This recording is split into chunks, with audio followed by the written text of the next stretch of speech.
حياكم الله. جابر ابن عبد الله الأنصاري مع أبوه عبد الله ليلة المعركة اقترعوا من يذهب للمعركة اليوم الثاني وعنده 7 بنات.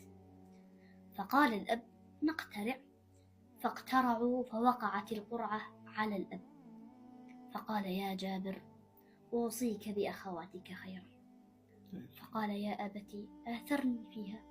قال: والله لو كان غير الجنة، والله لو كان غير الجنة لآثرتك فيها. لا إله إلا الله. ثم قال لأم جابر: يا أم جابر، اللقاء الجنة إن شاء الله. إن شاء الله. فلما أتى اليوم الثاني ذهب إلى المعركة وحصلنا فيها.